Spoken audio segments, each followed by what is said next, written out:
Hello, I'm Matthew Mitcham, and this is my story. I trudged through half of my teenage years with depression, not doing anything or telling anyone about it because I saw it as a weakness, and so I was deeply, deeply ashamed of it. Instead, I resorted to self-harm in a bid to manage my feelings. And I thought it worked too, because in my mind the issue was dealt with and I could move on, but I didn't realise that I was really just postponing the problem. Diving had a large part to do with my depression. I saw diving as my only opportunity to be the best in the world at something, the panacea for all my problems, the antidote for my low self-esteem, and the way to get people to like me. So I put all of my eggs in one basket with diving, yet I despised sacrificing so much for it and forcing myself to do something that I was hating for 5 hours a day, 6 days a week. I felt like I had no other options because I hadn't acquired any other life skills. Unfortunately, it wasn't until I was much too miserable to bear that I actually did anything about it, which is far too often the way. I retired from diving at the ripe old age of 18 with absolutely no intention of ever returning to the sport. I didn't face my problems. I ran away from them, spending too much time in seedy nightclubs and taking too many party drugs.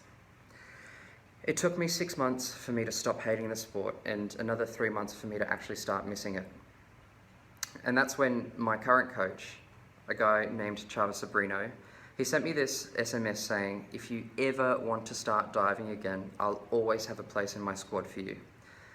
And it was just the way this text message was worded, if you ever. It was really nurturing, not pushy, and it wasn't what I was used to.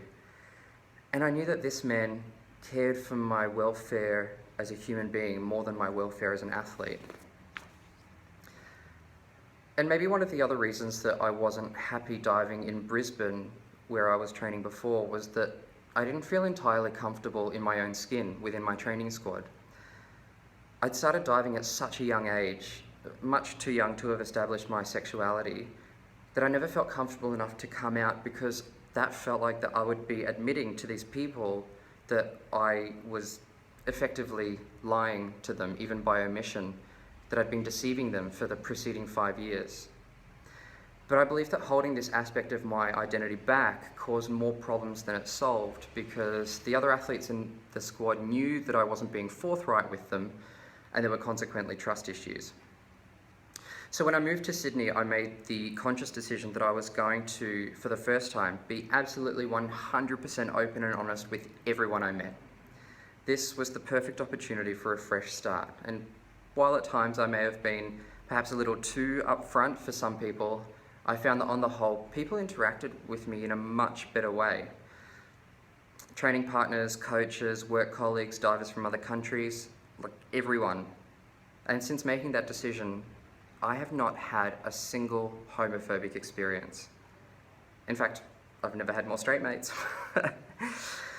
Now, I believe that that's because when someone hides an aspect of themselves, people sense it and they don't know what the boundaries are because they don't know what the obstacle is. But when they know the terrain, they know how to navigate it, making for better interactions. I mean, that's my experience. Since becoming open and comfortable about my sexuality, I've never had more straight mates, like I said before. Like at competitions, the boys just used to make me laugh when they got really possessive over me amongst each other, because apparently it's become cool to have a platonic gay boyfriend in some circles, mostly Europe. Now, being able to be true to myself and being accepted for it had a profound effect on my self-esteem. When I moved to Sydney, there was only 15 months to go until the Beijing Olympic Games, which was not ideal timing after having had almost a year off. And my goal was just to make the team for Beijing and then to make my big gold medal winning performance 4 years later in London. But I trained with so much passion and intensity because for the first time in a long time, I was diving because I wanted to and not because I felt like I had to. I was really happy. And in Beijing, I became the 10-meter platform Olympic champion, and I received the highest single dive score in Olympic history. Yeah, it's pretty cool. Perhaps naively, I thought I was fixed. I was happy, I was successful, I was popular, but it wasn't enough for me. My self-esteem needed more bolstering. When I looked on the international diving website at the world rankings, I saw that I was number 2 in the world because earlier in the year a Chinese diver had actually won more events overall than I had. And all I could think about was seeing myself splashed across the face of every Australian newspaper. Australian diver, one-hit wonder, and Matthew Mitcham, splash in the pan. The motivation to keep training after Beijing had actually become quite negative. My self-esteem was so fragile that I'd become completely dependent on the positive feedback from external sources, like the fans on my social networking pages and my coach during training sessions. My perception of my worth was measured entirely in numbers. How many Facebook and Twitter followers I had, how many tens I got from the judges, how much money I had in the bank, none of which was ever enough when I compared myself to other people. And even when I was ranked number 1 in the world, finally in 2010, it still wasn't enough. I was still empty. And after that, I struggled with injuries for the next year and a half. I couldn't train, I couldn't compete. I lost all sources of that external positive feedback that I'd become so reliant upon. And so it was no surprise that I went straight back to the last coping mechanisms that I had as a teenager, which were drugs and alcohol. I felt down, so I reached for something to make myself feel better, but then I'd feel worse, and so I did the same thing again and again, perpetuating and reinforcing this cycle each time. And I knew that these short-term solutions were exacerbating the problem, but they were the most effective tool I had for changing my feelings at the time, because I'd never actually addressed any of the problems that I'd had as a teenager, preferring to numb myself instead. And asking anyone for help was an absolute last resort. I felt more ashamed than ever that I'd let myself get to this point, and I felt that my problems were unjustified. And it wasn't until it got bad enough that I decided I couldn't fix this one by myself, and I finally reached out for help. And that was when I realized that I'd been suffering unnecessarily for years. I was 22 before I discovered that I didn't know all the answers. There were people who knew better than me, and these were the people who I reached out to. So I started seeing a psychologist twice a week to help me make heads and tails of what was going on. And that's when I learned that the drinking and the drugging were a symptom rather than the cause of my depression. That's when I learned that I had such poor self-esteem. That's when I learned how dependent I'd become on all of these external things to make myself feel better. I learned that self-esteem should come from within, hence it's called self-esteem.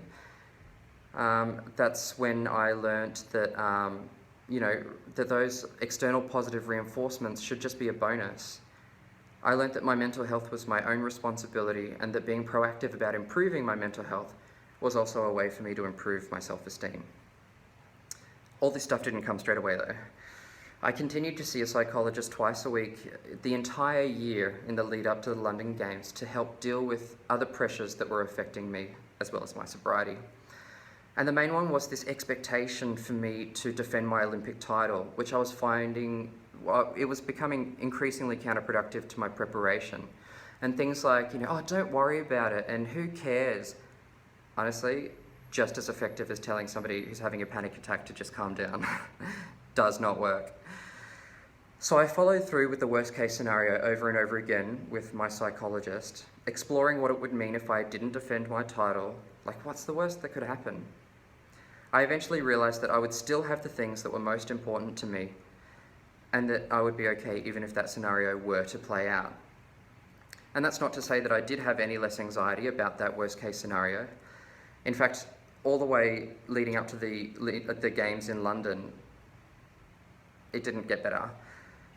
And after I messed up my last dive in London, which made me miss out on the finals altogether, all of that stinking thinking hit me like a ton of bricks. I just started bawling my eyes out right there on the pool deck with all of the cameras right up in my face, streaming my tears and snot to television screens all over the world. I hadn't done it.